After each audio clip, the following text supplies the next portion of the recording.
এসেছে আমার কলিজার টুকরা নবীর রক্তের মাধ্যমে।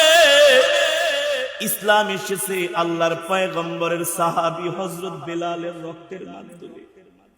ইসলাম এসেছে সাহাবী খাব্বাবের রক্তের মাধ্যমে। ইসলাম এসেছে চাচা আমির হামজার রক্তের মাধ্যমে। নবীজির সামনে নবীজির চাচা আমির হামজা যুদ্ধের ময়দানে শহীদ হয়ে গেলেন। কাফেরেরা এসে আমির হামজাকে এমন ভাবে তীর নিক্ষেপ করেছে, ক্ষান্ত হয় নাই।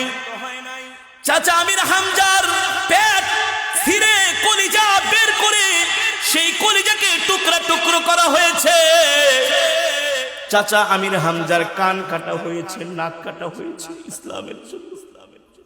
হযরত সুমাইয়া রাদিয়াল্লাহু তাআলা আনহা, যিনি কিনা নারীদের মধ্যে প্রথম শাহাদাত বরণ করেছেন, তার লজ্জা স্থানে আবু জেহেল বর্ষা দিয়ে আঘাত করেছে শুধু দ্বীনের জন্য, এই ইসলামের জন্য।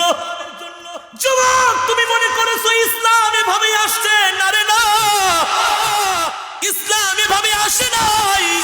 ইসলাম এসেছে সাহাবায়ে কেরামের বুকের তাজা রক্তের বিনিময়ে, ঠিক কিনা বলেন? আল্লাহর নবীকে এমন ভাবে পাথর মেরে নবীর শরীরকে রক্তাক্ত করা হয়েছে। নবীর শরীরের মধ্যে, শরীর মোবারকের মধ্যে এমন ভাবে পাথর আঘাত করেছে, প্রতিটা পাথরের আঘাতে আল্লাহর নবীর শরীরের গোশতগুলো খসে খসে পড়েছে।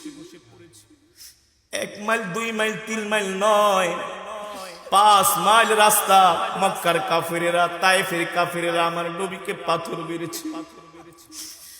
শেষ পর্যায়ে এমন একটা জোরে পাথর মারলো, পাথর এসে আমার নবীর পা মোবারকে লাগলো। আল্লাহর নবী এতক্ষণ হাঁটছিলেন, এখন আর হাঁটতেও পারেন না। পাথরের আঘাতে নবীজি তায়েফের ময়দানে লুটায়া পড়লেন। সাথে ছিল নবীজির পালক পুত্র যায়েদ ইবনে হারেসা।